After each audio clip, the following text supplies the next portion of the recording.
E aí, minha gente, tudo bem com vocês? Espero que sim. Meu nome é Flávia Poli, sou psicóloga clínica e host aqui do Sensatamente, seu videocast, podcast de saúde mental. E ele voltou. Hoje, meu convidado, o Éder Ribeiro, ele já esteve aqui, gente. A gente conversou sobre um assunto super polêmico, né, Éder? Foi, extremamente. Mas foi um sucesso, né? Eu acredito que sim, porque assim, a primeira vez que a gente vem sem saber. A segunda que se a gente volta, porque quiseram que a gente voltasse. Então eu tô confiante. Exatamente. E hoje a gente vai meio que dar continuidade a esse assunto, porque nós vamos falar de masculinidades. E por que continuidade, né, Éder? Nós vamos explicar aqui, o Éder é especialista na área, né? Eu quis trazê-lo novamente pra gente falar sobre isso, porque eu sou muito engajada e gosto de falar muito sobre essa questão, né, de feminicídio, estupro. O que a gente tem que falar são assuntos que as pessoas fogem.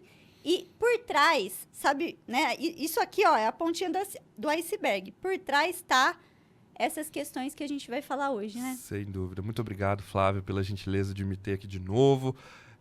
A gente sabe que a primeira vez, igual eu falei, a primeira vez que a gente vê, as pessoas vão fazendo a tentativa. Se volta, porque acho que foi positivo. Então, não, foi demais. O feedback que eu recebi, nossa, eu fico muito feliz, muito satisfeito de estar aqui de novo. Principalmente para falar de um assunto que eu acho que é extremamente pertinente para nossa sociedade. Né? A gente precisa falar sobre por que a gente é homem do jeito que nós somos homens. Exatamente. Né? Então, acho que o espaço como esse, de tamanha relevância, é extremamente importante. Perfeito. A gente estava até comentando nos bastidores, né, que aconteceu mais um, Infelizmente, essa noite. Aqui na nossa cidade. Nós estamos falando com vocês dia 30 de novembro, correto? Sim, dia 30 de novembro. Nessa noite, infelizmente, a gente teve mais um feminicídio em Franca. E aí a gente tava ouvindo, né, a declaração da pessoa que cometeu o crime, e o homem dizia que ele fez isso porque ela tinha traído ele. Como se traição fosse algo que justificasse um feminicídio, né, um assassinato, né? Então, esse tipo de coisa é aquilo que a gente tem de mais icônico, é aquilo que a gente tem de mais expoente daquilo que a gente está falando. Mas a gente tem que entender que a pessoa que resolveu, que escolheu, que cometeu um feminicídio, ela não começou ali. Né? É toda uma cadeia de conceito, é toda uma cadeia de pensamento que, infelizmente, levou ela para aquela decisão. Então, nós precisamos falar disso. Nós precisamos pensar por que os homens são dessa maneira, por que os meninos são dessa maneira, os adolescentes, né? As crianças mesmo. Porque se nós não compreendemos como funciona essa dinâmica de gênero, esses papéis de gênero, Perfeito. A gente sempre vai ter casos assim na nossa sociedade. Então, gente, por favor, assistam. E se você achar o conteúdo relevante, espalhem o conteúdo, compartilhem. Porque, assim, ó, as informações de qualidade que a gente vai trazer aqui vai abrir os olhos, né, pra gente tentar ir na causa desses feminicídios, dessas situações, né? Porque não tem justificativa, né? Não há. Tirar a vida de uma outra pessoa e simplesmente por uma mulher ser uma mulher, isso é inadmissível. Né? Qualquer pessoa, né, a gente, quando conhece os direitos humanos, a gente sabe que toda pessoa tem direito à vida. Né? E você tirar a vida de alguém é a maior violação que existe. Né? E uma mulher perder a vida por ela ser mulher é muito mais grave ainda. Exatamente. E como que começou esse seu interesse em falar sobre isso, então, em fazer grupos, né? Que eu vi que você fez grupos já, sim, com homens, né? Sim. Começou sem interesse, porque eu não queria mexer com isso. Começou sem interesse. Como, né, eu não falei aqui, né, já falei em outra oportunidade, eu trabalho no CREAS, né? Perfeito. O CREAS, ele é o Centro de Referência Especializado de Assistência Social aqui em Franca. Nós temos 2 CREAS aqui em Franca e eu trabalho no CREAS 2. Um abraço aí, pessoal do CREAS 2. E antes da pandemia, né, em 2019, entre 2019 e 2020, eu entrei no CREAS. Eu entrei no CREAS em maio de 2019. E já havia uma demanda muito alta de violência doméstica. Franca, infelizmente, sempre foi uma cidade com altos índices de violência contra a mulher, de violência de gênero. Uhum. E esse trabalho já era feito. Então, nós já tínhamos grupos de mulheres, nós já tínhamos profissionais especializadas que estavam atendendo as mulheres, nós já tínhamos a delegacia da mulher, Sim. a delegacia especializada, né? Depois surgiram outros serviços, outras coisas. Só que a gente via que muitas vezes acontecia o seguinte, a gente conseguia fortalecer aquela mulher para sair daquele relacionamento ou ela se engajava em outro relacionamento da mesma maneira, que também era abusivo, ou aquele homem com que ela se relacionava se engajava em outro relacionamento com outra mulher e a situação se repetia. Então isso acendeu uma luz de alerta para nós. Nossa. Porque nós pensamos, nós estamos aqui atendendo as mulheres, tentando fortalecer, e isso é nosso papel, é o nosso objetivo, Sim. mas a gente podia ir numa instância a mais, a gente podia pensar o que nós vamos fazer com esses homens. Né? E isso aqui em Franca foi uma coisa muito recente, mas já havia, né, outros tipos de reflexão, né, dentro do país e fora do país também a esse respeito. E eu dou esse crédito à minha hoje diretora, né, a Yara Guimarães, que a Yara, eu falo, né, eu não sei se ela está assistindo, mas eu sempre falo que ela tem uma visão além do alcance, ela sempre pensa um pouquinho a mais. E isso é coisa de mulher, né, gente? O homem não dá conta de achar o copinho aqui em cima da mesa. Os homens que estão me assistindo, eles vão entender.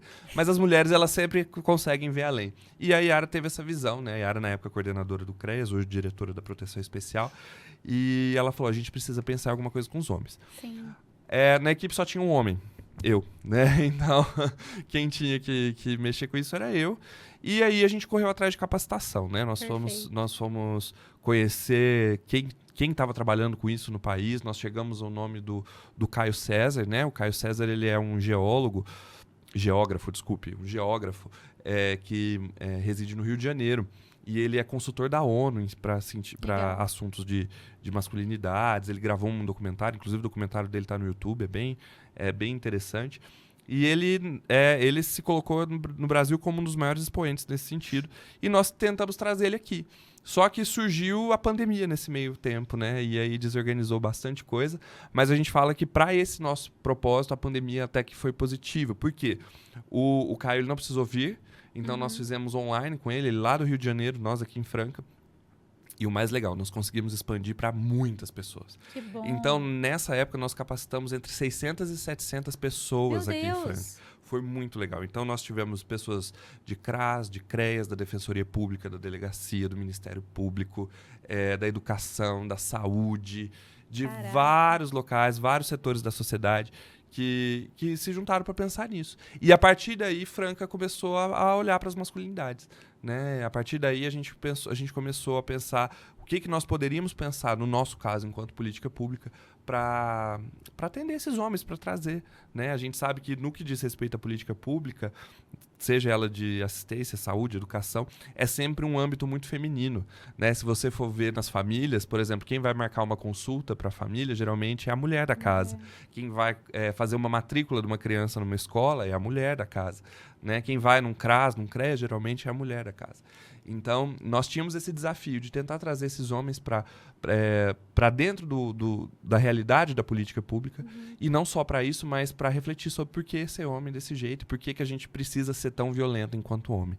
Né? Então, foi assim que começou. Legal. Começou bem tímido, começou bem assim, e hoje eu tenho orgulho de dizer que Franca realiza um trabalho que é referência no Brasil inteiro em relação a isso. E por isso que a gente precisa divulgar isso. Sem dúvida. Nossa, parabéns pelo trabalho, viu? Porque assim, é que nem você falou, né? O foco acaba ficando nas mulheres, sim, mas a gente tem que dar voz a esses homens também. Exatamente. Né? E, inclusive, como se a responsabilidade sobre toda essa situação, sobre todo esse contexto de violência que as mulheres vivem, fosse só delas. Né? Então, por que você não denunciou? Por que você não fugiu? Por que você, né? O homem tem total. E é o que você falou, né? Acabava aqui, vocês conseguiam, né, acolher, resgatar essa mulher desse cara, mas esse cara ia se relacionar com outra pessoa ali, e se não for trabalhado, né? O comportamento dele, essa autorresponsabilidade dele... Sem dúvida. Não tem um ciclo jeito, sem só fim, vai, infelizmente. Né? E é isso mesmo, a gente fica pensando assim, nossa, porque é como se a mulher tivesse sempre que fugir, sim, a mulher tivesse sempre que sair da sua casa, porque o homem é como se fosse natural que ele fosse violento. Exato, e eu acho que você chegou no ponto que eu queria. É natural, porque a cultura preza, né? Sim. Isso, a gente escuta. Sim. Eu acho que é geracional. Totalmente. Né? Ancestral, eu diria. Ancestral, exatamente. Essa coisa, assim... o homem já sofre muita coisa de ter que ser o predador ali, sim, né? E tal. Será que é isso mesmo? Ou foi construído? Eu não acredito que é natural. Eu acredito que é naturalizado. Perfeito. Só que é naturalizado há tanto tempo... há tantas gerações, há tantos séculos, milênios aí, que isso já virou uma verdade absoluta. Virou como se fosse a natureza do homem. Né? E aí a gente vê coisas assim... Isso não está só na cabeça dos homens, está na cabeça de toda a sociedade. Perfeito. Porque quando a gente pensa assim, Toda vez que eu faço uma capacitação, uma palestra sobre isso, eu sempre faço esse teste. E eu quero que você que está me assistindo aí pense sobre isso também. Quantas vezes você, Flávio, ou nosso colega que está aqui, já ouviram assim, quem é homem assim, falou, se você apanhar na rua, quando você chegar em casa, você vai apanhar de novo. Porque já ouviu isso? Muito. Muita gente. Se você já ouviu, digita aqui no chat, eu já ouvi. Porque isso tá naturalizado. E aí isso ensina para os meninos, para as crianças, desde a idade de creche, idade de escola, que o jeito certo de resolver as coisas é na agressão. Desculpa o termo, na porrada. Na porrada, exatamente. Então, assim, isso tá muito na cabeça de todo mundo. Porque a gente, quando vê um menino, mas você não vai bater, mas você não é homem? Né? Se o menino é provocado na escola, né? Quem já passou na escola sabe como funciona, né? Alguém fala alguma coisa pra você, na mesma hora surge alguém aqui no seu lado e vai falar, você vai deixar? Exatamente. Não é? Já dá aquela cutucadinha. Vai, por quê? Porque o esperado é que o homem reaja de maneira violenta. O esperado é que o homem ele reaja na agressão, ele reaja na ofensa. Ele reage dessa forma, porque é o jeito que se espera que o homem ele se sobreponha, ele se mantenha hegemônico. Não é? Então, assim, é isso que a gente precisa desconstruir, porque isso não é natural. Né? Isso não é natural, isso não é da natureza humana. Isso é naturalizado na nossa sociedade, do jeito que a gente é. Ao longo do nosso tempo aqui, a gente deve falar, imagino, da caixa do homem, né? Mas essa caixa do homem ela é exatamente isso. É um protocolo, é um código de conduta, de postura, que está na cabeça de todo homem, mas que ninguém reconhece. Então, por exemplo, se um homem, se eu tô aqui e tem um outro homem do lado, e aí na mesma hora eu dou uma afinada na voz, eu falo alguma coisa assim. Na mesma hora, o homem que tá do meu lado vai olhar, eita, mas o que tá acontecendo? É ou não é? Vocês conseguem visualizar o que eu tô falando? Porque isso é real. É real. Isso é real. Então, é como se um homem fiscalizasse o outro para ver se o outro está de fato sendo homem. Exatamente. Isso é muito aprisionante, vocês não fazem ideia. Não, eu imagino, né? Eu sempre falo que todo mundo vem de fábrica sentindo as coisas, né? Independente do gênero. Então, e os homens estimulados a não se expressarem, reprimirem, né, essa raiva e descontar de uma maneira totalmente disfuncional. Totalmente. E aí você falou uma coisa a respeito, independente do gênero, eu acho que é importante a gente fazer essa ressalva aqui, porque a gente está falando aqui de homens, mas a gente tem que entender também que existe uma diversidade aí de identidades de gênero, Legal, né? A gente está aqui falando assim, por exemplo, do homem, né? Talvez a gente está falando do homem, você está pensando no homem cisgênero, né? Que se identifica como homem e tal, mas a gente não pode esquecer da vivência do homem que não é cisgênero, que é transgênero, que é um homem trans, do homem que é não binário, né? Que se identifica ali enquanto homem. E cada uma dessas identidades de gênero, ela vai trazer um tipo de vivência diferente para esse indivíduo, para essa pessoa, que a gente precisa considerar. Né? A gente não pode falar, por exemplo, toda vez que eu começo falando sobre isso, eu sempre faço uma ressalva no início, que eu estou falando a partir da minha perspectiva. Tá. Qual é a minha perspectiva? É de homem cisgênero, de homem branco e de homem heterossexual. Só isso aqui já dá um recorte muito grande no tipo de vivência que eu tenho. Por quê? Eu, enquanto homem branco, cisgênero e heterossexual, eu vou viver na sociedade de uma maneira. Perfeito. Um homem que não é cisgênero, um homem trans, ele vai ter uma outra vivência. Um homem que não é heterossexual, que é homossexual, bissexual, ou outra orientação sexual, ele vai ter uma outra vivência. Eu, homem branco, na sociedade eu vou ter uma vivência. O homem que não é branco, ele vai ter uma outra vivência. Por isso que a gente fala de masculinidades. Porque... Perfeito, eu ia perguntar isso. Porque eu coloquei no meu Instagram masculinidade. Aí ele foi lá e eu falei, gente, eu acho que eu esqueci do S aqui. E vou perguntar pra ele. Porque é isso, né? Essas caixas isso. aí, né? Não adianta a gente querer colocar todo mundo dentro do mesmo padrão. Caixa só, né? Não adianta. Nós que nos identificamos como homens, cada um, dependendo de onde vem, dependendo da raça que tem, dependendo da orientação sexual, da identidade de gênero, da convicção religiosa, tudo isso impacta na vivência que você tem enquanto homem na sociedade. E a gente precisa entender isso. Né? Hoje em dia as pessoas falam, mas isso é mimimi. Não é mimimi. Não é mimimi. Eu, por exemplo, homem branco, eu sempre morei na periferia aqui da cidade. Sempre morei. Nunca fui parado pela polícia. andando à noite nas ruas, né? Sempre andei de madrugada na rua, nunca fui parado pela polícia. Eu tenho amigos meus que também são homens, só que são homens negros. Já foram parados pela polícia, todos eles. Não tem como a gente fingir que não existe isso, né? Existe. A gente não pode ignorar isso. A gente seria muito injusto se Exato. A gente E assim, apesar da gente não estar ali exatamente no lugar daquela pessoa, a gente tem que fazer parte dessa luta com todos. Sem dúvida. Não é? Se nós não assumirmos isso, a gente nunca vai garantir direitos, a gente nunca vai conseguir chegar até o que a gente chama de justiça social, a gente nunca vai conseguir tornar a sociedade mais justa e igualitária para as pessoas. Né? A gente pensa que igualdade é a gente tratar todo mundo igual. Não, pelo contrário, é a gente conseguir fazer uma cidade igualmente justa para as pessoas diferentes, né? A gente trazer à tona as diferenças das pessoas e conseguir fazer com que essa sociedade seja igualmente justa para essas pessoas. Então isso faz parte da identidade de gênero, faz parte da classe social, faz parte da raça e etnia, faz parte de todas essas questões, né? Então, a gente está falando aqui dos homens e cada um que vem de determinado, né, cenário, a gente tem uma vivência diferente. Mas todas elas, em algum momento, elas vão passar por esse padrão de ser homem, né? Por esse jeito certo de ser homem. E é isso que a gente precisa pensar para desconstruir. Né? Então fala um pouquinho mais, aprofunda mais, Éder, pra gente, dessas masculinidades aí. Né? Quando a gente pensa no ser homem, os papéis de gênero hoje, eles são muito delimitados, né? A gente vive numa época de chá revelação, né? Até tempos atrás isso não existia, chá revelação. Por que você precisa revelar o gênero do bebê? Né? E eu não sou contra chá revelação de jeito nenhum, de maneira nenhuma. Espero que não é isso que eu estou falando. Mas eu gosto de observar esse fenômeno. Eu gosto de observar por que é importante que a gente revele o gênero do bebê. Porque a partir do momento que a gente revela o gênero do bebê, dependendo do gênero, a realidade daquele ser se constrói. Exato. Né? Então, se a fumacinha for rosa, então vai chamar, sei lá, Sofia, a decoração do quarto vai ser de unicórnio e rosa. E eu tô falando aqui, mas o quarto da minha filha é rosa, então eu não tô me colocando fora da situação. Mas aí já é uma situação. Agora, se a fumacinha for azul, aí ele vai chamar Pedro e a decoração vai ser de bola de futebol e toda a decoração vai ser azul e verde e vai ser toda essa... Por quê? O gênero na nossa sociedade, ele define os caminhos que as pessoas podem seguir. Desde sempre. Isso mudou muito, isso se transformou muito, sem dúvida, mas ainda existe, ainda define. Né? E esses papéis, eles estão tão delimitados porque, por exemplo, eu aqui, falando com vocês, minha filha tem 1 ano e meio, né? Sempre pensei sobre isso, sempre, né? A hora que a gente descobriu, uma menina, quando a gente viu, a parede do quarto tava rosa.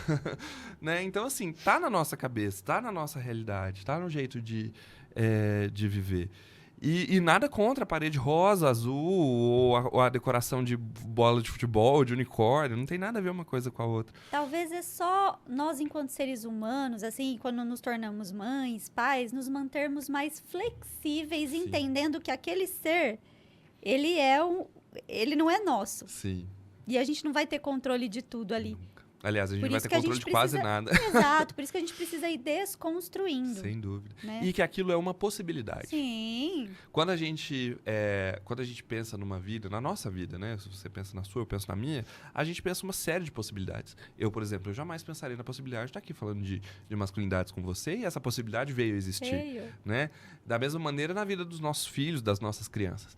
Né? As possibilidades que eles têm nas suas vidas, nas suas existências, a gente nunca vai ter dimensão. Eu, enquanto pai, por mais que eu ame a minha filha, por mais que eu queira coisas boas para ela, eu nunca vou saber tudo que pode vir a acontecer a ela. Exatamente. E é injusto da minha parte eu querer limitar essas possibilidades. É injusto da minha parte eu querer colocar ela ou qualquer outra pessoa dentro de um padrão, dentro de um quadrado, como se fora daquilo ali fosse errado ou não existisse. Né? Então, isso acontece em relação aos papéis de gênero.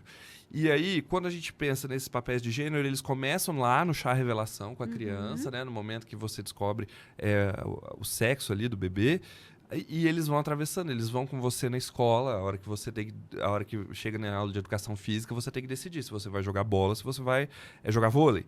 ou se você vai, sei lá, pular elástico, ou se você vai pular corda, ou jogar bola, porque uma só para as meninas vão, outros meninos vão fazer. Na adolescência, né? Você tem mais amigos ou mais amigas? Né? Então, mas aquele menino que fica mais com meninas, assim, ele já é olhado diferente, ele já é, né? Como se isso depusesse contra quem ele é enquanto homem, como se ele fosse menos homem por ter mais amigas do que amigos. Exatamente. Né? E isso vai acompanhando. É. Isso vai acompanhando, por exemplo, na faculdade, do curso que você vai escolher. Um homem que faz, sei lá, psicologia, serviço social, né? Você é psicóloga como eu. Você tinha muitos homens na sua sala? Não. Na minha sala tinha, sei lá, 8 homens para 50. Na minha sala tinha uns 4 homens. Então, assim... não, mas em compensação você vai numa área, por exemplo, de tecnologia da informação, de engenharia. Sim, aí predominante o masculino. E isso vai acompanhando nos relacionamentos, nos casamentos. E se nós não... E eu quero deixar explícito aqui, deixar nítido para qualquer pessoa que está nos ouvindo, que cada um escolhe viver da maneira que acha melhor, né? Isso não tem nada demais. O problema é quando isso impacta na vida de outra pessoa. O problema é quando isso resulta na violência, quando isso resulta em eu violar uma outra pessoa. Eu, homem, violar uma mulher porque eu acredito que ela é inferior a mim ou porque eu acredito que ela pertence a mim. Eu, homem heterossexual, cometo uma violência contra um homossexual porque eu acredito que ele é inferior a mim por conta da sua orientação sexual. Eu, homem branco, eu cometo uma violência contra um homem negro porque eu acredito que o fato da raça e etnia dele o torna inferior a mim. Né? Então, isso é que a gente precisa desconstruir. Esse é o ponto, né? Aí que mora o perigo. Esse é o ponto. Da gente achar que o meu jeito de viver, de olhar a vida, né? A minha opinião, o meu gênero é superior ao outro. Exatamente. E esses dias eu estava ouvindo uma repórter falando, né? Que ela era repórter dessas televisões chiques aí, dos anos 90, né?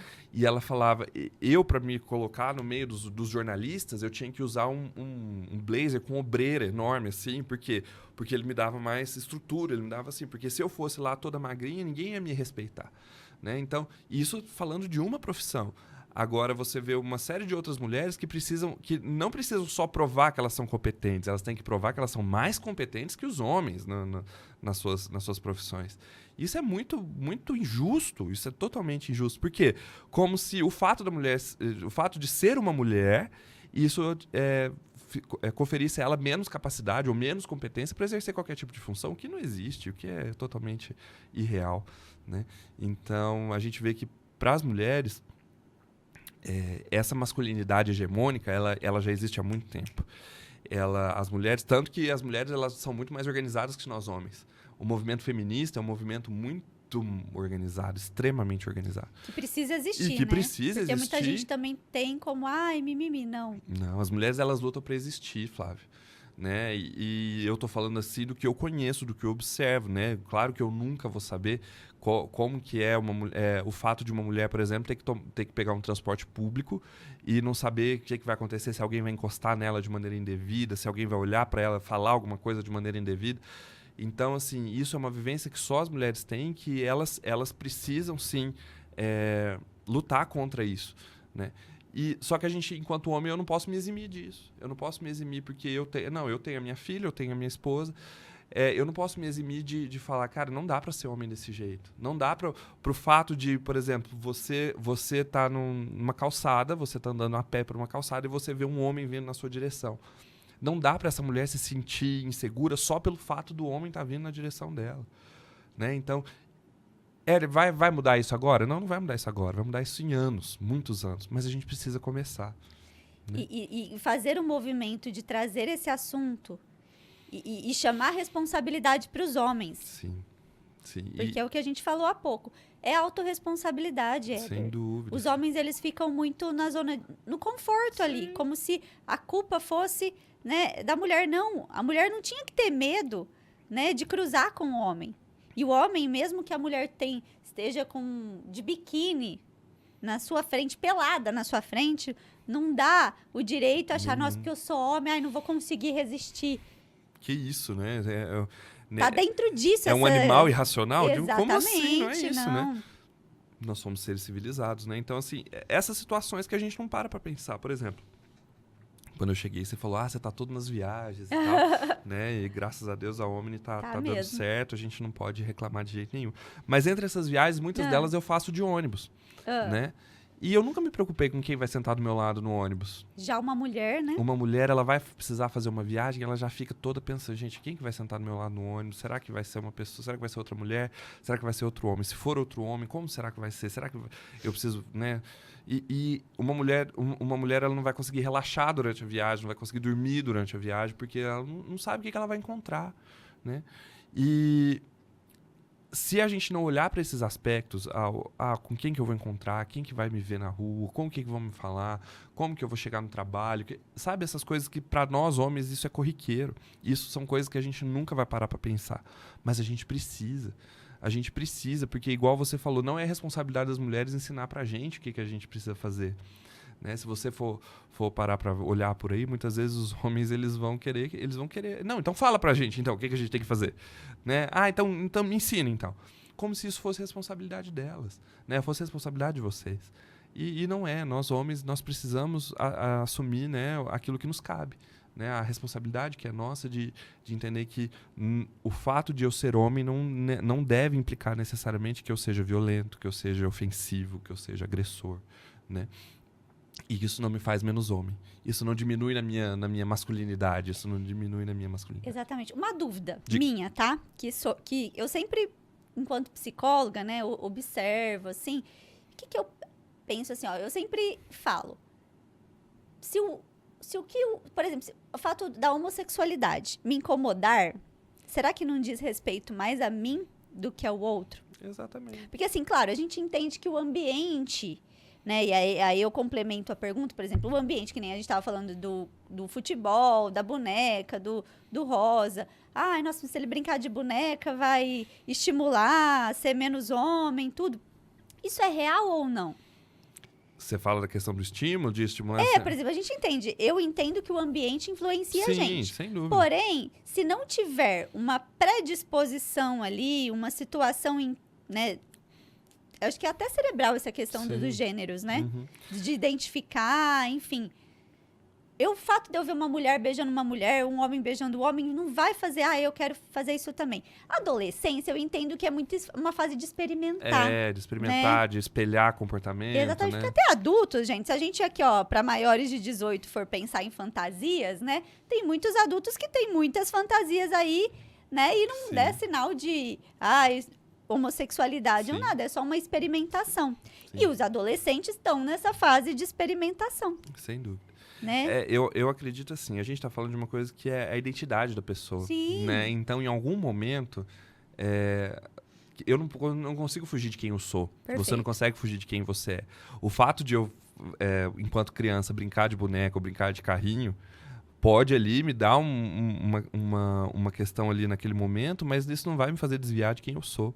Perfeito. Né? Não vai me desviar da minha personalidade, não vai me desviar da minha identidade. Né? E primeiro que, assim, isso não diminui quem eu sou. E não existe esse negócio de ser mais homem ou menos homem. Ou se é homem ou se não é. Ou não se é homem, né? Ou é homem ou não é homem. Mas ele se relaciona com outros homens. É um homem que se relaciona com outros homens. Exatamente. Né?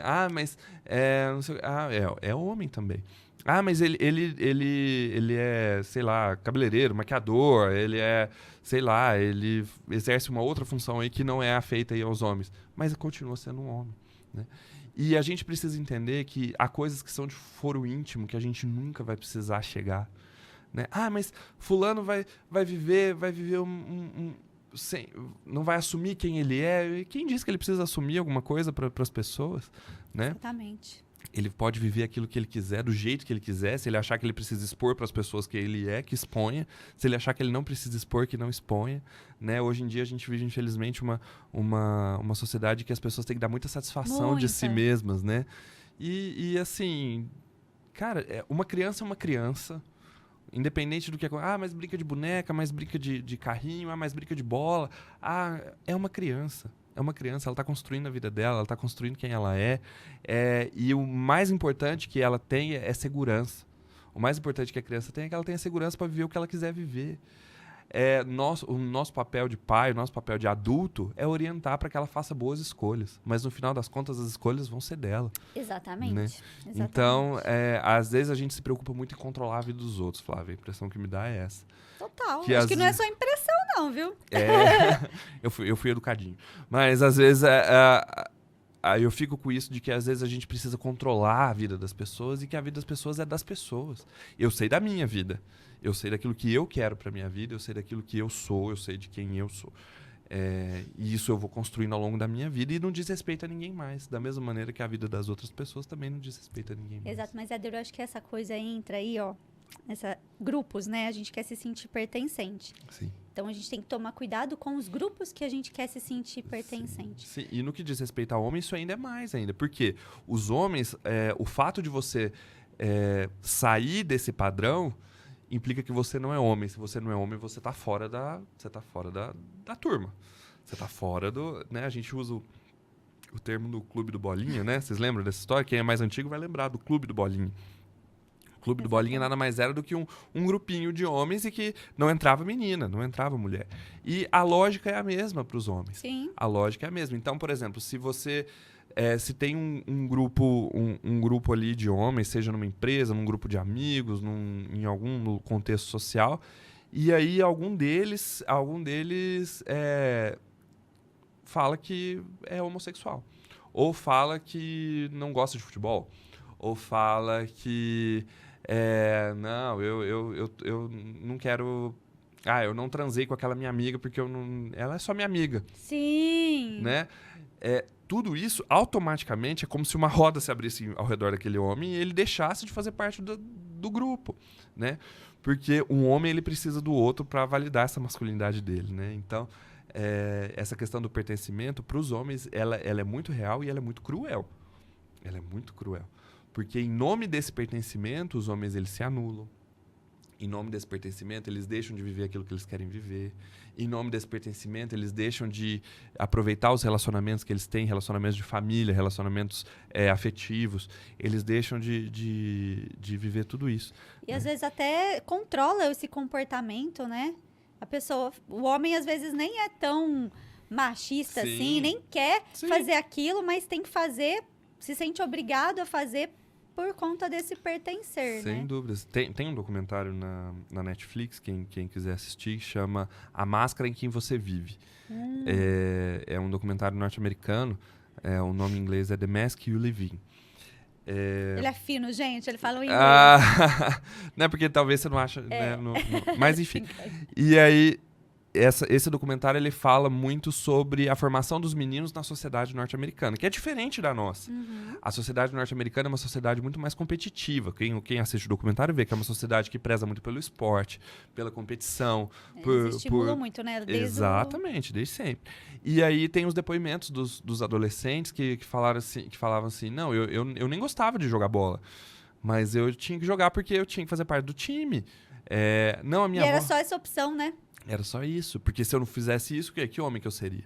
Exatamente. Né? E aí eles falam assim, minha voz ela era mais fina, mas eu dava uma engrossada nela pra conseguir ficar no grupo, porque se eu tivesse aquela voz fina eu ia ser zoado por todo mundo, né? E isso são expressões que a gente que está aqui no Brasil, a gente vê isso. O homem, o adolescente que está me ouvindo aqui, ele vai saber de algum momento em que ele teve, por exemplo, que dar uma agravada na voz, porque senão a voz ia ficar meio assim. Que ele teve que rir de uma piada que ele achou de péssimo gosto, mas como ele estava ali no meio... Nossa, verdade. Né, ele teve que rir daquela piada. Que ele teve que acompanhar com o olho assim a mulher passando, porque estava todo mundo olhando, né? Você não vai olhar ela passando? Sabe, essas coisas que, na verdade, às vezes nem diria a respeito de si mesmo, mas que por conta de estar ali frente aos outros homens, frente às outras pessoas, para ninguém parar para pensar, será que ele é homem ou não? Ele pega e faz. Né? Eu escuto alguns amigos falarem assim, quando a gente vai fazer alguma coisa assim, eu falo, mas eu não tenho a masculinidade frágil, posso, né, tô seguro. E fazem coisas, né, que seriam essas que você falou que seriam mal vistas ali pelos colegas. E isso eu acho que é um movimento interessante de acontecer, né? Para ir desassociando, né, essa masculinidade aí de tipo, eu tenho que ser o predador tal, porque perpetua também na questão da violência, né? Sim, Que a gente sem estava dúvida. falando a princípio, que eu acho, não, eu tenho certeza que é o auge, né? Porque aí quem bate, gente mata, Sim, infelizmente. não é? Infelizmente. Vira uma questão de vida ou morte, Flávia, infelizmente. Exatamente. E isso é importante ser dito, porque nós não estamos aqui tentando disciplinar quem é homem, quem não é, como deve ser homem, como não deve, de maneira nenhuma. Você vive a sua vida do jeito que você quiser viver, eu vivo a minha do jeito que eu quero viver. Desde que você não ache que tá no direito da outra vida não existir porque não tá vivendo do seu jeito. Aí sim eu acho que a gente tem que levantar essa bandeira. Exatamente, sem dúvida. Né? Então, assim, é exatamente isso. Enquanto o seu jeito de viver não está servindo de justificativa para um feminicídio, para um crime de LGBTfobia, Sim. né? Violência contra criança e adolescente, né? Então, enquanto isso, você pode ver do jeito que você quiser, mas a partir do momento que isso começa a impactar na sociedade, começa a impactar nas pessoas com quem você vive, isso precisa ser revisto. Isso precisa. E a gente acredita muito nisso, que dá pra gente pensar em jeitos possíveis de ser homem. Né? Que nem você tá falando, hoje tem muito esse discurso do homem desconstruído, né? Isso. O homem desconstruidão e tal. Isso é legal também, não tem nada de demais, isso é muito importante, né? Eu só tomo um pouco de cuidado para que a gente, em nome dessa desconstrução, como se o outro não fosse homem também. Então nós vamos ter homens que vão ser muito desconstruídos, nós vamos ter homens que vão ser muito de boa. E vai ter os homens que vão ser mais conservadores. Vai ter homens que vai ser do jeito mais, entre aspas, tradicional. E que isso não impede. Isso não o faz um mais homem do que o outro. Né? Porque senão, a partir do momento, a gente fica meio etnocêntrico. Né? Tipo, o jeito que eu vivo é o único jeito certo. Né? Então, a gente precisa pensar nisso. Por isso que quando a gente fala, a gente não está falando de um jeito certo de ser homem. A gente está falando de um jeito possível de ser homem. Né? A gente fala sempre sobre masculinidades possíveis. Um jeito de ser possível. Por quê? A gente está falando de uma coisa, como eu já disse no início, que é ancestral. Você não aprendeu a ser homem agora. Você aprendeu com seu pai, que aprendeu com seu avô, que aprendeu com seu bisavô, que aprendeu há muito tempo. E não só com a família, mas também com os exemplos da sociedade, né? Com as coisas, com os valores que a sociedade traz. Então, isso é uma coisa que não dá para você desconstruir de um dia para o outro. Né? E eu digo assim, que a gente que pensa sobre isso, a gente é testado sobre isso a cada momento que a gente vive. Né? Porque quando eu estou aqui falando sobre masculinidade, eu estou falando sobre quem eu sou. Eu estou falando sobre o meu casamento, eu estou falando sobre a criação da minha filha, eu estou falando sobre a minha posição enquanto gestor de um equipamento público. Né? Por exemplo, a minha equipe ela é composta totalmente por mulheres. Então, a minha masculinidade, ela vai se inserir aí também. No modo como a minha equipe, as pessoas com quem que trabalham comigo, como elas me veem enquanto gestor. Né? Elas veem um homem que as respeita, elas veem um homem que as subjuga, que se acha superior, que se acha né? superior, entendeu? Então, tudo isso diz respeito de quem eu sou. E quando a gente fala de masculinidade, não tem como a gente se tirar da reta, não tem como a gente se tirar disso tudo. Pelo contrário, eu preciso me desconstruir e me reconstruir de novo, em tudo que eu faço. Com a minha esposa, né? Então, beijo, Amanda, te amo. Mas eu preciso pensar do jeito que eu a trato. Sim. Né? Pensar que, às vezes, por exemplo, eu sou um homem muito desconstruído, mas quem faz a gestão do cesto de roupa suja da sua casa? Quem sabe agora se hoje é sábado, né? Nós estamos gravando isso num sábado. Qual roupa precisa ser batida? Mas põe na máquina e lava. Tá, mas qual? A sua, a da sua filha, a roupa de cama, a roupa de banho? Porque você sabia que tem que bater a roupa de cama, né? Você sabia que tem que... Vocês sabiam Vocês sabiam disso, né? Vocês sabiam que o banheiro ele não é autolimpante. Alguém precisa limpar aquilo lá. Exatamente. Né? Mas precisa? Eu preciso que fazer isso? a roupa não entra na gaveta sozinha. De maneira nenhuma. E naturalmente, na nossa cabeça, a gente atribui isso às mulheres. Então, assim... E as próprias mulheres, né? O tempo todo, elas ficam... Eu pego muita gente no consultório, muita mulher no consultório falando assim pra mim. Mas ele me ajuda. Eu falei... Ajuda aqui. Ajuda o quê? A ele viver não na mora casa lá? que é dele? Ele não mora lá? Ele não suja? Ele não come? Né? Ele não usa as coisas ali? Então, a gente tem que aprender, porque aí fica um fardo muito grande. Sim. Como se não fosse obrigação do homem. Exato, porque hoje em dia ninguém é obrigado a casar. Então, o homem tem que saber se virar também, tanto quanto a mulher, né? Sem dúvida. A vida é dos dois, a casa é dos dois. Né? A mesma coisa com a criação da nossa filha, no nosso caso. Com quem tem bebê, quem tem criança. Né? Por exemplo, já teve vezes de eu levar a Ana no médico, só eu. E aí a moça da recepção ficou olhando assim, mas e a mãe? Eu falei, não, mas a mãe não veio, sou eu que tô aqui com a criança. E como assim, mas o Como homem, se você o pai... também, olha, entra outra coisa aí. É como se você fosse menos capaz de, tipo, saber da condição de saúde da sua filha e não é sobre isso, né? Isso. Tem vezes que a Amanda vira pra mim e fala, não, entra você, porque você vai saber explicar melhor do remédio que ela tá tomando, o que vai Exato. acontecer, você vai ouvir. Então, assim, cada um tem um jeito, mas isso não implica que um não possa fazer aquilo que eu só não consigo amamentar com o meu peito, eu só não consigo dar luz, isso eu não consigo. Mas de resto, dar banho, alimentar, levar no médico, acompanhar na escola, reunião de escola, tudo isso dá pra fazer. E tudo isso é a construção do afeto ali com aquela criança, né? Sim. Porque antes era muito ligado o pai ali, né? A gente não tinha respeito pelo nosso pai, a gente tinha medo. Tinha medo. Porque o homem, ele tem que se impor dessa maneira. Ele tem que se impor por meio da voz firme, ele tem que impor por meio do grito, ele tem que impor por meio da mão na mesa, muitas vezes da violência. Né? Então, assim, com a sua mãe você conversa, comigo não tem conversa. Né? Então, como se isso fosse a construção da autoridade. Né, da autoridade. E, na verdade, não era uma autoridade baseada no respeito, era uma autoridade baseada no medo, porque se eu não fizer, eu vou apanhar. Exato. E olha o perigo, Éder, por exemplo, de você ser criado nesse meio, a nossa infância é o chão que a gente pisa o resto da vida. Então, eu vi isso aqui, eu digo isso onde eu vou, Flávia. Eu vi isso de você. Porque assim, é minha referência. Se eu cresci num ambiente onde o meu pai era violento comigo, eu vou naturalizar isso pra mim. Mesmo que racionalmente eu entenda que, cara, esse cara ele tá gritando comigo.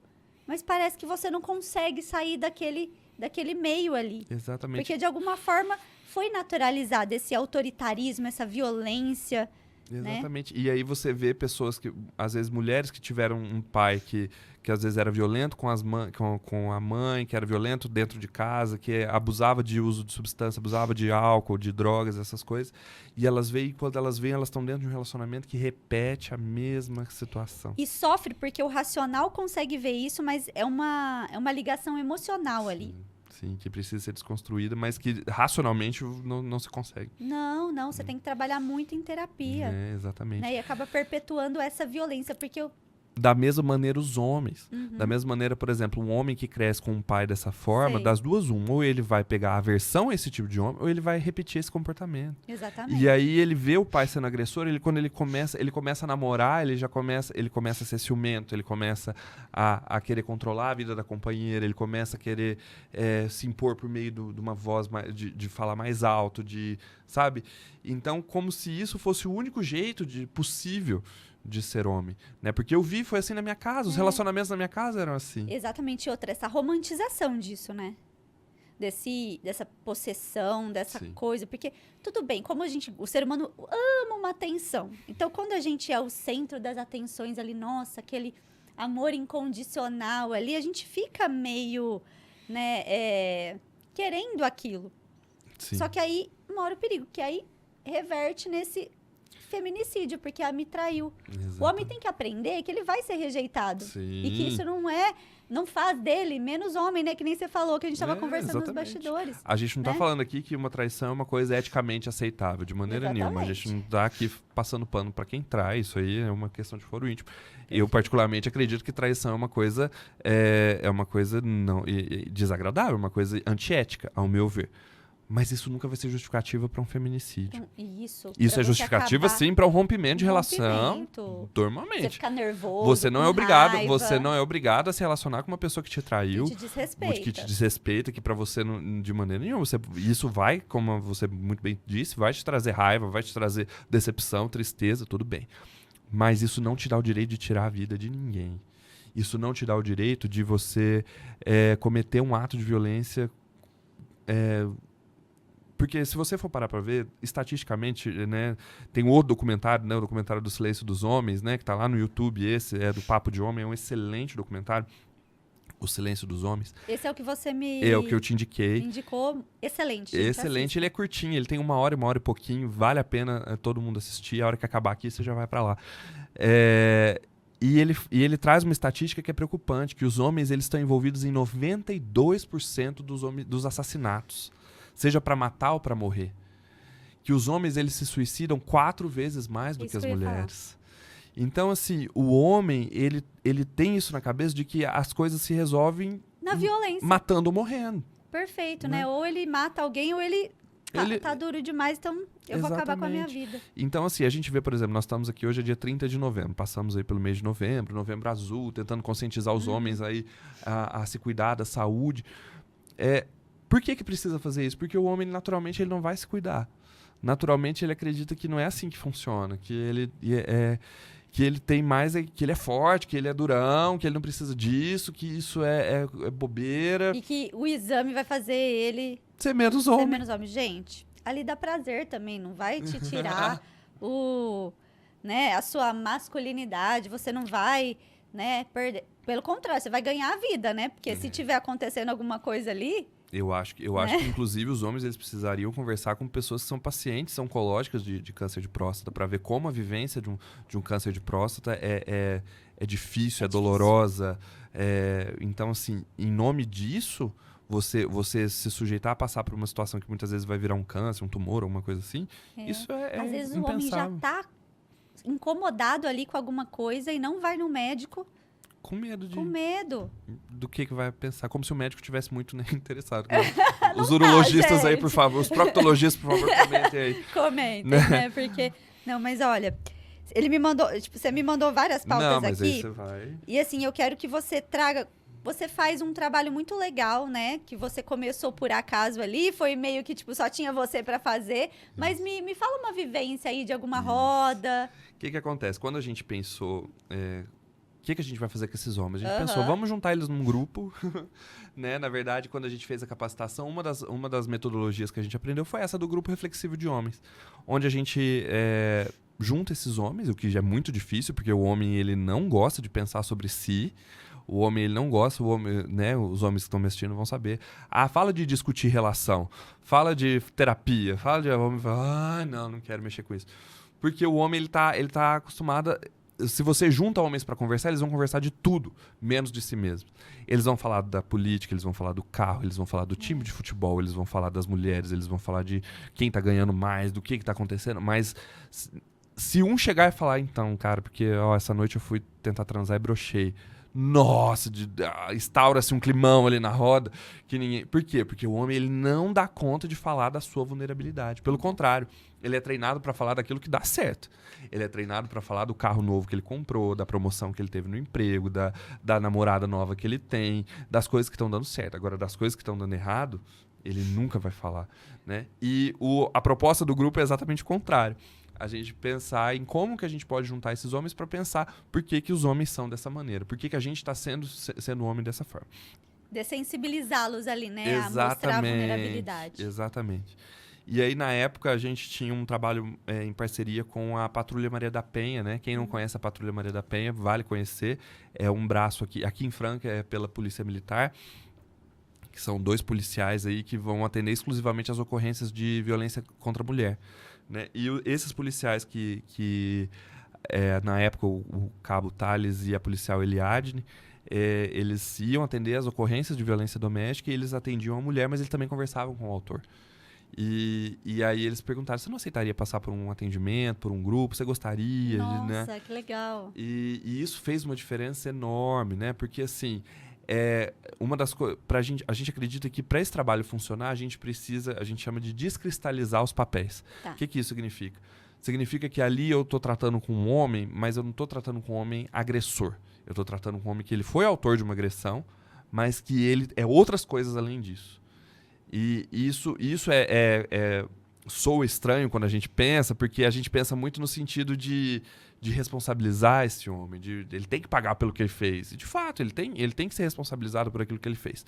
Só que para isso que eu estou pretendendo, cristalizar ele enquanto agressor não vai ser positivo. Porque eu preciso que ele se veja enquanto homem. Perfeito. Além dessa persona de agressor, de violento. Né? Eu preciso que ele consiga se ver de outras formas. Então... a gente já começa por aí.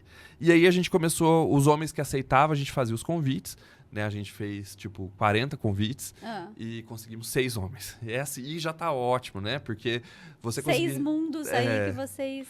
E isso, às vezes, é meio frustrante para as pessoas quando vai fazer grupo de homens, porque pensa, gente, mas veio um homem, veio 2 homens, né? Mas é um papel, é um processo, né? É um processo a ser feito. E a gente começou, e eu lembro que a gente fez o primeiro grupo do CREAS em parceria com o CAPS, né? O CAPS, ele é o Centro de Atenção Psicossocial. Nesse caso, eu fiz com o CAPS Renascer, que era o de álcool e outras drogas, né? E funciona ali no bairro da Estação. E a gente fez esse primeiro grupo, né? Fui eu, enquanto do psicólogo do CREAS, o Edmilson, que era educador físico, e o Júnior, que era enfermeiro. Legal. E foi uma equipe multidisciplinar, a gente começou. E nós tínhamos o nosso grupinho de homens, eram 6 homens. A gente tinha homem que era trabalhador da construção civil, a gente tinha homem que trabalhava com energia elétrica, a gente tinha homem que era dono de um depósito de gás, a gente tinha homem que era vendedor de carros, a gente tinha homem que era vendedor de loja, e cada um de uma vivência diferente. Eu nunca esqueço do primeiro encontro que nós tivemos, né? O primeiro encontro desse grupo de homens, veio um homem, né? Geralmente a gente fazia um lanchinho, mas os homens não queriam comer o lanche, porque eles, sei lá, eles estavam meio tensos, assim, eles não queriam comer o lanche. Mas aí, beleza, veio um homem no primeiro encontro, um semblante muito fechado, muito assim, sem papo, ele não falou nada, ele só ouvia. Mas me chamou a atenção porque ele sentou na cadeira segurando o capacete e a chave. Tipo assim, se der alguma coisa aqui que eu não gosto, eu já tô com o capacete e a chave na mão, eu já levanto e já... Já foi armado, já foi, totalmente. E ele passou o primeiro encontro inteiro desse jeito, segurando tudo, e não disse palavra. Não falou nada. Né? Mas ficou até o final. Ficou até o final. Transcorreu, acabou, foi embora e tal. No segundo encontro, ele voltou. Ele voltou, mas ele já conseguiu deixar o capacete e a chave. Né? Esses encontros eles aconteciam com intervalo de 15 dias, né? Tá. E aí, no segundo encontro, ele chegou, ele conseguiu deixar o capacete e a chave numa mesinha lá e já sentou assim, calado também, quieto. E o grupo aconteceu e a gente fez várias atividades. A gente fez atividades refletindo sobre música, a gente fez atividades refletindo sobre o jeito de ser homem, sobre o que você faria se, sabe, coisas assim. É bem lúdico, bem lúdico, porque assim, com homem não adianta você ficar, né, falando muito sobre o conceito filosófico das coisas. Não, você precisa ir primeiro do concreto, depois você vai para esses conceitos. Beleza. No terceiro encontro, ele voltou e a atividade desse terceiro encontro era para você escrever uma carta para você mesmo do passado. O que você escreveria para você mesmo enquanto criança? O que você gostaria de dizer? E foi uma atividade muito legal. Assim. Deve ter mexido muito, Mexeu né, demais. E aí, assim, a gente teve homens que falaram assim, eu gostaria de ter sido mais pego no colo. Eu gostaria de ter sido mais ouvido. Eu gostaria de ter apanhado menos. Sabe? Coisas assim. Mas esse homem, o que me chamou a atenção, porque na hora, a gente, como eram poucas pessoas, a gente colocou mesas espalhadas pela sala e cada um colocou para escrever a sua carta. Todo mundo estava escrevia de um lado, tal, escrevia um bilhete, né? Não era de escrever demais. Esse homem, ele começou a escrever, Flávio, e ele escreveu uma página, ele foi pro verso, ele continuou escrevendo, e chorando, escrevendo e chorando. Ele me pediu mais papel. Nossa, arrepia aqui. Eu dei mais papel para ele foi escrevendo. Ele escreveu 3 folhas, Flávio, sobre a infância dele, sobre o que ele viveu na infância, sobre aquela coisa. Isso, chorando copiosamente. E se a gente fosse ver até então, era um homem que nunca tinha falado nada. Era um homem que nunca tinha... Não tinha expresso nada, não tinha conseguido verbalizar nada. Mas o processo interno que estava acontecendo ali foi uma coisa que a gente não conseguiu negar. E depois ele tentou ler o que ele escreveu, porque estava todo mundo lendo. Ele tentou ler, mas ele não conseguiu. Porque era tão assim, era tão pesado, mexia tanto com ele... que ele não conseguiu verbalizar. Mas que bom que ele conseguiu escrever. Ele conseguiu escrever. E aí eu fico pensando assim, quantos homens como esse nós temos por aí? Que sentem muita coisa. O homem, ele sente muita coisa. Não adianta ele falar que não, porque ele sente. O homem, ele sente, no mesmo dia, ele sente muita raiva, ele sente muita tristeza, ele sente muita alegria. Ele vai... E às vezes a gente costuma pensar o homem como se ele vivesse sempre naquele limiar ali, eles chamam de caixa do nada, né? Como se o homem não estivesse pensando em nada, o homem estivesse pensando só no raso. Não tá sentindo nada, né? Mas parece. Tem muita coisa acontecendo. E aí eu lembro de ouvir uma frase, não foi nesse grupo, foi em outro, mas que dizia assim, ele morreu afogado nas palavras que não disse. Meu Deus! Né? E aí eu fico pensando, cara, quantos homens estão morrendo afogados naquilo que eles não conseguiram dizer, naquilo que eles não conseguiram verbalizar. Exato. Né? Nossa, Então, isso daí me arrepia. Sabe por quê? Porque é uma luta minha também, né? Eu sou muito ligada nessa questão, né, do feminismo, tudo, mas ao mesmo tempo eu percebo o ser humano como ser humano. Sim. E percebo tanto que é difícil para os homens buscarem ajuda. E você sabe que eu reparei na clínica que, assim, às vezes a gente tem o primeiro ato ali de falar assim, me indica uma psicóloga. O cara procura, né? Me indica um psicólogo pro meu marido. Os homens preferem uma psicóloga do que um psicólogo. Porque o homem, eu acho que às vezes, tipo, mas eu vou falar das minhas emoções para outro homem. para outro homem, né? Né? E isso é muito assim, porque o homem ele tem que sustentar isso na frente do outro homem. Tem. Ele precisa sustentar que para ele tá tudo bem. Então você vai, chega, tá tudo bem? Não, tá tudo bem. Tudo em cima, tudo em cima. Tudo firme, firme, tudo bem.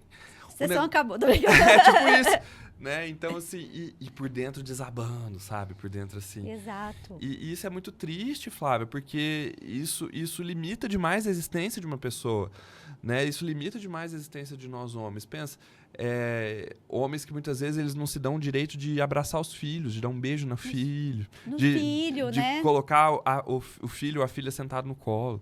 De dizer para a esposa que ama.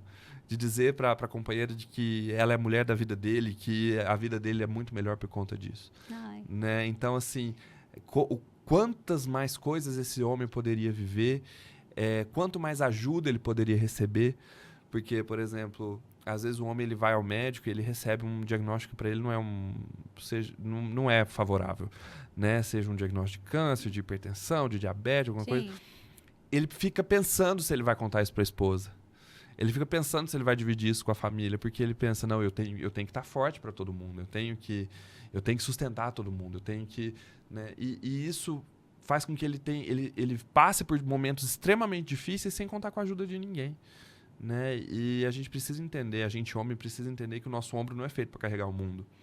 O nosso ombro ele é feito para carregar o nosso mundo, mas que a gente pode contar com a ajuda. É, por isso que essa questão que é importante o outro na nossa vida, Sim. né? Nós somos seres sociais. Sim. Né? A gente existe nessas relações. Né? Enquanto a gente se mantiver tendo relacionamentos, assim, entre aspas, rasos, né? Sem se revelar para as pessoas. Né? No existencialismo a gente fala muito sobre isso, sobre se revelar. Né? Enquanto a gente não se revela para ninguém, a gente vive uma vida dupla. A gente vive uma vida com uma máscara. Né? A máscara, como eu disse agora do documentário, a máscara em que você vive, pode assistir porque é excelente. Que máscara que a gente vem carregando há anos a fio. Uma máscara como se... às vezes é a máscara que você vai jogar bola toda semana, porque você tem que jogar bola, mas você não gosta de futebol. Sim! Né? A máscara que você gostaria muito de pegar teu filho no colo e dizer que você ama ele, mas você tem medo de fazer isso e enfraquecer a sua autoridade diante dele. A máscara que você gostaria de trabalhar menos, mas você tem que trabalhar mais porque senão vão achar que você é um homem vagabundo. Exato. Sabe? Reconhecer que errou e pedir desculpa, Sim. né? Senão vai falar, nossa, tô me humilhando, não me humilhar. Que homem é você? Um homem ou um saco de batatas? Exato. Né? Isso que se diz. Então, assim, a gente precisa desconstruir, porque esses homens estão muito adoecidos. Sim, sim. E isso é verdade. A gente acabou de falar aqui. Os homens eles se suicidam 4 vezes mais que as mulheres. E o suicídio é explícito que é aquela dor, né? Que você não quer morrer às vezes, você só quer que aquela dor passe. E o homem, ele considerar essa possibilidade mais atrativa do que conversar com alguém é muito perigoso. Você sabe que eu atendo, tipo assim, a minha agenda, graças a Deus eu falo isso, porque eu acho legal, sabe? Tá 50-50. Sério? Que bom. Né? Praticamente. E quando eu falo para os homens, trabalho, psicoeduco nessa parte deles, que, tipo assim, você pode chorar, você pode falar as coisas. Eu sei que parece coisa boba, óbvia, mas quando é como se eu tivesse, tipo assim, destrancando uma porta e... Nossa, obrigada. Posso? Sim. Porque faz toda a diferença. Mas o que eu vou falar para psicóloga? Não vai resolver meu problema, mas vai te ajudar, né? A dividir aquele fardo vai te ajudar a reorganizar isso dentro de você. Você a resolver o seu problema. Sim. Eu gosto de pensar a terapia como uma grande mesa como essa aqui que nós estamos, sabe? Uma mesa onde você vai colocando e dispondo as coisas, as relações. Sim, para você ver mais de forma clara o que está acontecendo. Você vê com maior clareza e você consegue reorganizar a sua vida, reconfigurar a sua vida. Né? E às vezes coisas que, reitero, eu tenho uma visão pífia das coisas. Então, às vezes um detalhe que está ali, eu nunca vou conseguir enxergar se ninguém me chamar a atenção e falar tá ali. E a terapia serve para isso, né? Exato. Você conseguir olhar para, às vezes, um aspecto da sua vida que você nunca ia conseguir olhar. Né? Que você não gostaria de olhar. Exato. Os homens, eles às vezes olham só para o superficial, né? Eu tô num processo bem legal com um paciente meu que eu achei que ele ia ficar só no raso, mas a gente está conseguindo chegar nas profundezas ali. Quando a gente, né, constrói algumas coisas juntos ali, ele percebe o porquê de alguns comportamentos, ele fala, meu Deus. Porque fica muito na justificação. Eu vejo, assim, o homem muito justificando os comportamentos e sem querer tentar entender o porquê que eu cheguei até aqui, por que eu tô me comportando desse jeito. Mas ele justifica com medo de você achar que ele não é homem. Que não dá conta. Mas você não deu conta de fazer isso na sua vida? Você não deu conta da sua vida? Tem que pedir ajuda? Né? E não é sobre isso. O homem, ele se justifica o tempo todo porque ele sabe que tem um outro fiscalizando para ver se ele é homem mesmo ou não. Então é muito engraçado que às vezes a gente faz esses grupos, né, de homens, e aí a gente pergunta, e aí, o que você faz? De onde você veio? O que você se apresenta para nós? Aí uns falam assim, não, meu nome é fulano, tenho tantos anos, e eu não tô trabalhando agora porque eu tenho um problema no joelho, e aí esse problema do joelho ele não me deixa trabalhar, e não sei o quê. Como se o fato dele não trabalhar fosse algo que a gente fosse questionar, tá? Mas então você é um vagabundo, vadio. Não existe isso, entendeu? Mas ele sente essa necessidade de se justificar, né? Porque ele tem medo de alguém questionar, né? O que eu acho mais cruel na questão da masculinidade, para os homens, é que é uma coisa que dá a impressão que pode perder a qualquer momento, sabe? É como se o homem, a qualquer momento, ele pudesse perder o fato de ser homem. Isso é muito cruel, cara. É por isso que eu acho que o pessoal tá usando, né? Eu não tenho essa masculinidade frágil, que parece que, tipo, eu vou perder o controle dela.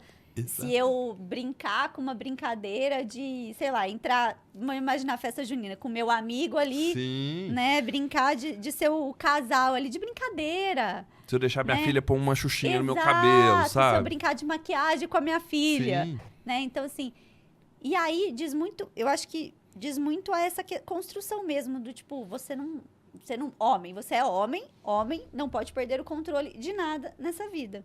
Ponto. Sim. Então você fica o tempo todo ali. O tempo todo. E aí você vê, por exemplo, homens que se impedem de, por exemplo, ter uma amizade com uma moça, com uma mulher, porque ele acredita, não, se eu tenho uma amizade com uma mulher, o objetivo tem que ser estritamente sexual.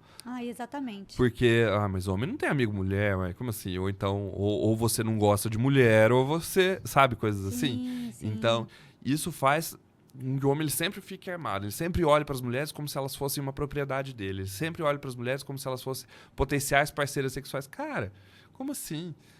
Eu fico pensando, por exemplo, na minha realidade. Eu trabalho quase que 90% do pessoal com que eu convivo o dia inteiro são mulheres. Que tipo de trabalho eu conseguiria desempenhar se eu tivesse essa visão, né? Então é muito... Eu acho muito, muito cruel, né? Muito cruel que os homens eles fiquem fechados nessa questão. E que bom que você está desenvolvendo esse trabalho. Esses grupos ainda acontecem? Obrigada, eles acontecem, obrigado. Eles acontecem e hoje eu não consigo conduzi-los mais. Eu não consigo conduzi-los mais porque eu estou na coordenação e tal, mas aí eu consegui juntar os melhores profissionais aqui de Franca, os homens do SUAS. Um abraço, pessoal. Tô valorizando. Valorizar, gente, porque é um trabalho tão silencioso que precisa ser divulgado. Sim, e aí tem a gente chama esse nosso grupinho de homens do SUAS. Então a gente tem psicólogos, assistentes sociais, orientadores sociais e outros profissionais, né? A gente fala do SUAS porque estão trabalhando na assistência social aqui de Franca e que eles conseguem aí organizar os seus trabalhos nos seus locais de trabalho, nos vários pontos da cidade. Tem que fazer um destaque aqui para o grupo que acontece ali na região oeste, né, no CRAS Oeste. Quem executa... eu agradeço. Quem executa esse trabalho é o Dinei, né? Abraço, Dinei. O Dinei, ele é orientador social. Ele veio parar na assistência social sem saber onde ele estava indo parar também. Mas hoje ele consegue juntar nos grupos de homens deles entre 25 e 30 homens. Não acredito. 25, se você ver as fotos, que legal. Você pira, porque ele conseguiu o mais difícil, que era vincular com esses homens. Então os homens, eles não vão, por exemplo, no grupo do CRAS, eles vão no grupo do Dinei. O Diney, ele consegue trazer esses homens para perto, esses homens conseguem pensar sobre o que eles fazem, sobre como eles são, né? Que nem, por exemplo, agora nesse início de mês vai ter o fechamento do ano. E o Diney já organizou, já vai trazer 3 médicos para conversar com esses homens, para falar sobre a saúde do homem, saúde mental. E, enfim, e isso traz os homens para perto, né? Então, esses grupos, eles acontecem, né? A gente também estava participando também de um grupo que era organizado pelo Ministério Público aqui em Franca, né? Quem encabeçou aí a iniciativa foi o promotor, né, o Dr. Cláudio Scavacini. A gente participou por um tempo também. Eu sei que esse grupo persiste ainda, né, com outras pessoas. E a gente tem aí várias outras iniciativas, né, que dão essa característica, dão essa estrutura para esse trabalho com homens, que é tão necessário. E precisa expandir isso, né, Éder? Porque, assim, às vezes fica muito preso em... Não sei se posso falar assim, mas, assim, em alguns núcleos aqui. Sim. Né? Eu acho que, por exemplo, que nem a gente estava falando quando a gente foi falar do abuso, né? Da questão dos condomínios. Sim. Né? Essas pessoas mais elitizadas ali, né? Uma condição financeira melhor, às vezes fica achando que isso não preciso disso, né? E teria que chegar, né? Sim, a gente precisa falar entre os empresários, a gente precisa falar entre a camada da classe mais alta da sociedade. A gente precisa, porque... Eles também sofrem. Eles sofrem, eles cometem crimes também. Exato. Né? Isso a gente já sabe, né? Eles cometem crimes também. Então, assim, a gente precisa levar essa discussão para dentro das escolas particulares. A gente precisa levar essa discussão para os locais, para os clubes, para as igrejas, né? Eu sou evangélico, né? Sou da Igreja Metodista de Franca. E eu já tive o prazer de várias vezes trazer esses temas lá para o grupo de homens lá de dentro da igreja. Porque às vezes as religiões, elas ficam presas em algumas coisas também, né? Algumas caixinhas que precisam ser mexidas ali. E aí, às vezes, a gente vê casos, por exemplo, dentro da igreja, não vou dizer que, né, mas a gente ouve falar de casos de pessoas de dentro das igrejas que sofrendo violência doméstica dentro da igreja, né? Então, às vezes, o homem, ele tá ali super religioso, super frequente na igreja, super assim, mas ele precisa desconstruir essa questão e entender que ele não é menos homem se ele não bater na esposa, se ele deixar a esposa viver a vida dela, sabe? Coisas assim. Então a gente precisa levar essa reflexão para todos os locais. Com certeza. Todos. Porque dá um poder ao homem que a gente não sabe com quem que a gente está lidando. Sim, isso aí. Né? Tem homens muito bons e muito ruins dentro de todos os ambientes ali, né? Isso é uma coisa que a minha mãe sempre falou para mim a vida toda. Né? Tem gente boa e gente ruim em todas as profissões, em todos os lugares. Sim. Então a gente precisa falar sobre isso. Sem dúvida. Éder, esse assunto eu acho que dá uns 3, 4 podcasts, eu também acho. né? Porque se a gente for tratar aqui, ó, cada coisinha... dá pra fazer uma série. Dá pra falar... E eu queria que você deixasse uma mensagem, né? Pra esses homens, né? Que estão presos nessa masculinidade hegemônica ali. Nessa coisa de, tipo... o homem violento, agressivo ali. Eu acho que, assim... Existem várias possibilidades da gente existir. Né? Você pode existir da maneira que você achar melhor para sua vida. Essa escolha cabe a você somente. Né? E aqui, quando a gente está aqui conversando, a gente está tentando apresentar uma possibilidade de uma existência menos dolorida, de uma existência menos sofrida. Porque para o homem que está preso dentro dessa caixa do homem, que ele acha que ele tem que ser sempre o primeiro, que ele tem sempre que ganhar mais, que ele tem sempre que estar por cima, que ele tem sempre que estar pronto para transar, essa vida é muito pesada, essa vida é muito difícil. E dá pra gente continuar sendo um excelente homem, um bom profissional, um bom pai, um bom parceiro. Dá pra gente ser um bom profissional sem estar preso nisso. Né? E que você não precisa provar pra ninguém quem você é. Eu não preciso provar pra ninguém que eu sou homem. Eu não preciso provar pra ninguém. Eu sei disso. A minha vida diz isso. A sua vida diz isso. Você não prova que você é homem pelo tanto de dinheiro que você ganha, por quantas mulheres você se relaciona, por quão alto você fala com seus filhos. Isso não diz respeito ao quanto você é homem. Pelo contrário. Diz respeito a uma construção social violenta. Mas dá pra gente ser homem pensando em afeto, pensando em vulnerabilidade, pensando que o fato de eu reconhecer que há coisas que eu não dou conta, reconhecer que há coisas que eu não consigo fazer, né? Então tudo isso não me faz menos homem, pelo contrário, me faz mais humano, né? Me faz mais gente. E é isso que a gente precisa de homens humanos, homens que respeitam a própria vida e a vida dos outros. Eu acho que isso é o principal. De uma sociedade mais humana, né? Tá todo mundo querendo, né, matar todo mundo e é uma coisa tão violenta ali que precisa ser desconstruído isso o mais rápido possível. Nossa, eu amei de novo você aqui. Eu agradeço demais. Você fala muito bem como que a gente faz. Que isso? Já tá contratado, vai voltar. Eu quero uma cópia Sempre. desse vídeo, por favor. Éder, muito obrigada, viu? Muito obrigado, Flávia. Se a gente pudesse, e vai com certeza pegar alguns links aqui muito legais que você me mandou pra gente fazer outros podcasts e aprofundar, porque eu acho que a gente precisa estimular as pessoas a aprofundarem nos assuntos. Sim, sem dúvida. E eu tô à disposição, né? Quem quiser me seguir lá no Instagram, é Éder Ribeiro, né? E o Instagram da empresa também, né? A Omni Consultoria. Exatamente. Vocês me acham lá, quiser conversar, quiser tirar alguma dúvida, eu tô sempre à disposição. E muito obrigado por sempre disponibilizar um espaço para essa conversa boa, Flávia. Muito Não, a gente precisa conversar, já é de casa. bom. Muito bom. Gente, me sigam nas redes sociais também, Flávia Polipsi, para vocês acompanharem os cortes. Se inscrevam no canal do Dialetou para receber, né? E ativem o sininho para receber a notificação assim que for ao ar, tá? E é isso, se vocês tiverem alguma dúvida, mandem aqui nos comentários que o Éder é super acessível e responde, viu? E sugestão de tema, Sim, né? sem dúvida, sem dúvida. Beijo, gente, fica com Deus. Tchau, tchau. Muito obrigado.